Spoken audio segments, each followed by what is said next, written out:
We're counting down 10 unforgettable times when Tonight Show guests arrived too drunk for prime time. From playful legends who turned intoxication into comic gold, to chaotic appearances that forced Johnny Carson to signal for help, these moments pushed late-night television to its limits. Some entries are wild, some are uncomfortable, and a few were so disruptive they changed show policy forever. Which celebrity meltdown made Carson call for a lifetime ban? Let's begin with number 10. Dean Martin walked onto Carson's stage in the 1970s with a glass in hand and a grin that said he might already be halfway through the party. His entire act played on the idea that he was a little tipsy. He used slurred jokes, a loose sway, and a devil-may-care shrug when a story wandered off course. On one unforgettable night, Martin started a rambling tale about golf, lost his way, then simply shrugged and said, "Ah, who cares? It wasn't that funny anyway." The crowd roared, unsure if they were watching a master of comic timing or a guest who'd indulged a bit too much in the green room. Carson kept a straight face, guiding Martin gently back on track, never breaking character. Crew members later joked that even they couldn't always tell where the act ended and the real drinking began. In an era when backstage cocktails were just part of the scenery, Martin's playful persona fit right in, never threatening, never out of control, just unpredictable enough to keep everyone guessing. For Carson, these were the easy nights. The audience laughed, the segment ran on schedule, and if there was any backstage signal passed, it was just another inside joke in a world where everyone understood the rules. Peter O'Toole arrived on The Tonight Show in the 1980s with the air of a man who had already toasted the evening, perhaps more than once. Famous for his role in Lawrence of Arabia and even more notorious for his marathon drinking sessions, O'Toole brought a different kind of chaos, one that was as charming as it was unpredictable. He launched into sprawling, poetic monologues that seemed to have no end, weaving through stories and memories with the ease of a seasoned storyteller who had misplaced his map. At one point, he paused mid-sentence to marvel at the studio lighting, declaring it the finest he had ever seen, while the audience waited for the punchline that never quite arrived. When Carson gently tried to steer the conversation back to the movie O'Toole was supposed to promote, O'Toole squinted, laughed, and admitted he had forgotten the title altogether. The segment rolled on, with Carson patiently guiding O'Toole through the fog, never losing his composure. Even in this state, O'Toole's wit and theatrical flair kept the crowd entertained. His digressions might have left the schedule in tatters, but his presence turned a simple interview into a kind of performance art, where the line between tipsy guest and brilliant raconteur blurred completely. Richard Harris didn't just drink before a show, he made it part of his legend. When he stepped onto Carson's stage in the 1970s, the room felt instantly unpredictable. Harris was unsteady from the start, his speech thick and wandering. Stories poured out of him, but they rarely landed where they began. One moment he was recounting a film set in the 60s, the next he was off in the Irish countryside, decades away. The audience laughed nervously, unsure if the confusion was part of the act or something more serious. Then Harris glanced at a group of women in the crowd and made a comment that drew a sharp intake of breath from the front row. Carson didn't miss a beat. He shifted the conversation, steering Harris back to safer ground, but the tension never fully left the air. Crew members exchanged looks behind the scenes, waiting for the segment to end. The entire interview aired as scheduled, but for the staff it was a wake-up call. Drunken antics could be funny, but they could also stumble right up to the edge of disaster. Harris's appearance stands out as a moment when The Tonight Show's easygoing chaos started to feel risky. Oliver Reed's reputation preceded him long before he ever set foot near a Tonight Show stage. By the mid-1970s, tales of his wild, unpredictable behavior on British television had reached talent coordinators at NBC. Reed was famous for drinking heavily before interviews. Sometimes he turned belligerent or physically demonstrative without warning. According to staff recollections, producers had scheduled him for a 1973 appearance, but grew uneasy after reviewing footage of his chaotic stints on shows like Parkinson and Russell Hardy. On those shows, he had poured whiskey into a potted plant and even challenged hosts to impromptu boxing matches. The risk felt too real for live American television. Carson's crew quietly canceled Reed's booking, making him the rare guest banned before ever appearing. Behind the scenes, the decision was less about bad publicity and more about safety. The show could handle loose, tipsy guests, but Reed's brand of intoxication came with a genuine threat of losing control, something Carson never tolerated. The incident set a new boundary. If a guest might put the host, audience, or crew in harm's way, the invitation was revoked, no matter how famous the guest was.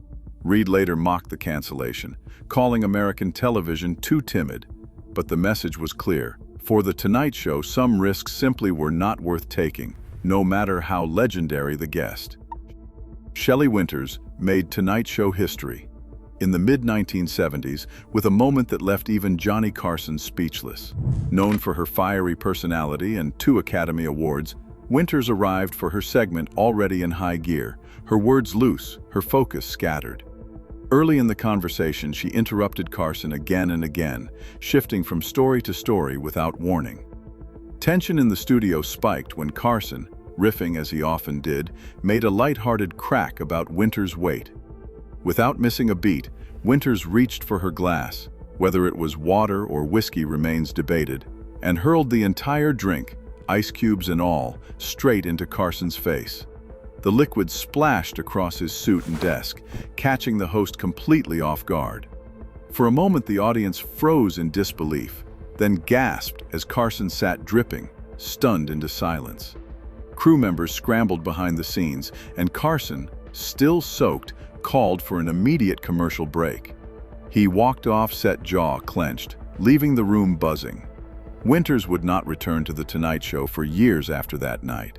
The incident became infamous among staff as the only time a guest crossed the line from unpredictable to outright physical. It was a reminder that in live television, anything could happen, and sometimes did. Truman Capote's appearance on The Tonight Show in January 1980 stands out not for wild antics or comic timing, but for how quickly things unraveled. Capote, the celebrated author once known for his sharp wit and magnetic presence, took his seat beside Carson in a state that left little doubt. He was deeply impaired. From the first question, his words came out slurred and fragmented, sentences trailing off into silence. His head drooped forward, chin nearly touching his chest, before he would snap upright with a startled look, as if waking up mid-thought. The audience, used to Capote's eccentric charm, shifted uneasily in their seats. Carson tried to guide the conversation, offering simple prompts and gentle humor, but Capote struggled to respond, often losing the thread before he finished a sentence. Behind the scenes, producers watched the clock. What was meant to be a 10-minute segment barely made it to 4 minutes before Carson, jaw tight and smile fixed, signaled for an early commercial. The control room scrambled to cut away from the uncomfortable silence, filling the gap with reaction shots and quick edits. After the show, Carson told his staff never again. Capote was never invited back. That night became a quiet turning point for The Tonight Show team. From then on, producers grew more cautious, quietly tightening their screening of guests who might arrive in no shape for live television. Capote's disastrous segment became a case study in the human cost of addiction, a moment when the laughter faded and the reality of decline played out in front of millions. Mickey Rooney's late-night interviews turned into a running headache for Tonight Show producers. Once the biggest box office star in America, Rooney's visits by the 1970s had become unpredictable events. He showed up 3 times in the span of a few years, each time a little less steady, his speech wandering and his stories drifting off mid-sentence. During a 1977 segment meant to celebrate Judy Garland, Rooney's memories started out sweet but quickly veered into murky, uncomfortable territory. Carson, always quick on his feet, cut him off and steered the conversation away, but the damage was done. Backstage, As the show went to commercial, Carson reportedly turned to his producer and asked if Rooney was drunk, or if this was just who he was now. The pattern was impossible to ignore.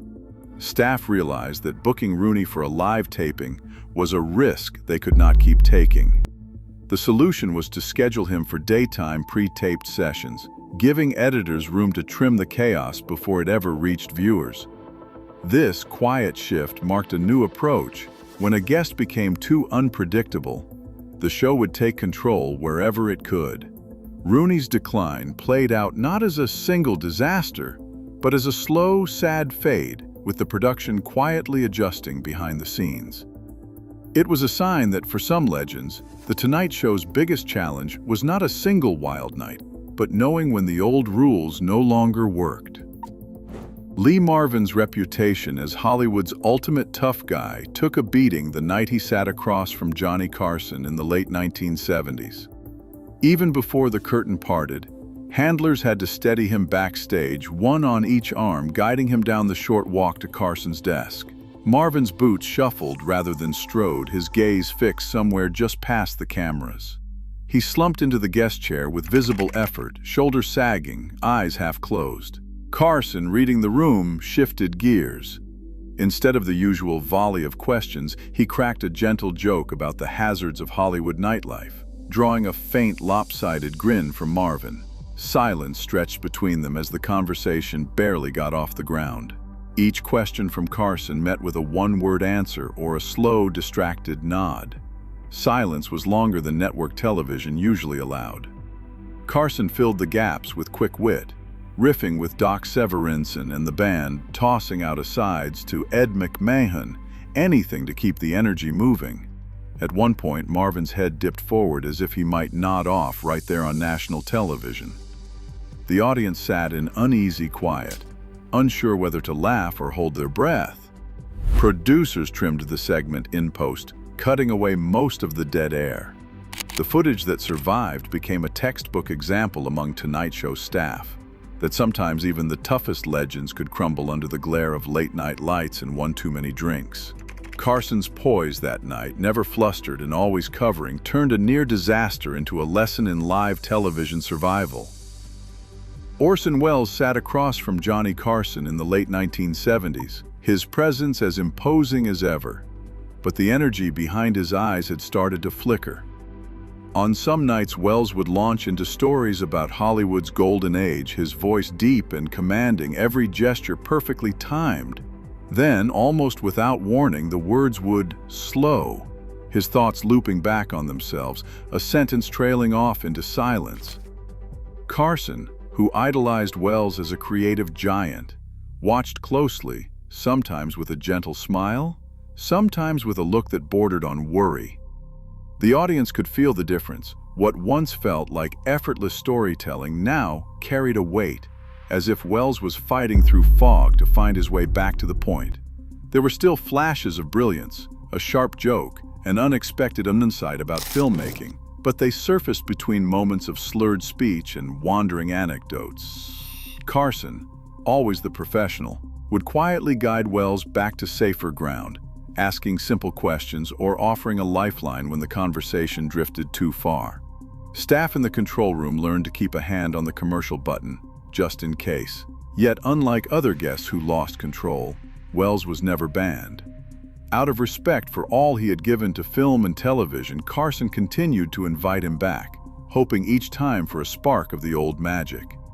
Watching those segments now, it is impossible not to feel a mix of AWE and sadness, a reminder that even the greatest talents are not immune to decline. For The Tonight Show, Welles became a living question. How do you honor genius when the sharp edges begin to blur? Stories circulate among Tonight Show staff about a night that never made it into the official archives, a night so disastrous the details survive only in whispered recollections and blurred memories. The incident happened in the 1970s, during a period when the Green Room Bar was as much a fixture as the bandstand. According to crew members, a major star arrived backstage already in trouble. Two handlers guided the guest toward the stage, their grip firm enough to keep him upright, but not enough to steady his mind. The walk from the curtain to Johnny Carson's desk was slow, each step uncertain. As the guest reached for the chair, an outstretched arm swept Carson's coffee cup off the desk, sending a dark arc of liquid and porcelain clattering to the floor. The audience, expecting a light-hearted exchange, instead watched as the guest struggled to form even the simplest answers. Words came out tangled, barely coherent, trailing off into silence or dissolving into fits of laughter that faded as quickly as they began. Carson, always the professional, tried a gentle question and then another, but nothing stuck. The guest's mood shifted without warning. One moment there was a burst of tears, the next wild giggles, with no clear cause. In less than 90 seconds, it was clear to everyone in the studio that the segment could not continue. Carson glanced to the control room, a practice signal that meant the show was veering into dangerous territory. The band leader caught the cue. The music swelled, and the cameras cut to commercial far ahead of schedule. Stagehands moved in quickly, guiding the guest off stage before the audience could process what they'd seen. The rest of the taping went on, but the mood in the studio never fully recovered. According to staff who were there, the decision was made on the spot. This guest would never be invited back. The tape of the segment was quietly shelved, never aired, never referenced in public. Out of respect for the guest's family and the gravity of what happened, the name was never released. Even decades later, those who worked on the show refer to it only as the night it went too far. This story, passed down in production lore, became the benchmark for what counted as too drunk for television. It was the moment when The Tonight Show's tolerance for chaos met its absolute limit. No matter how wild things got in the green room, nothing before or after matched the sense of alarm that swept through the studio that night. The lesson was clear. Some lines, once crossed, can't be uncrossed.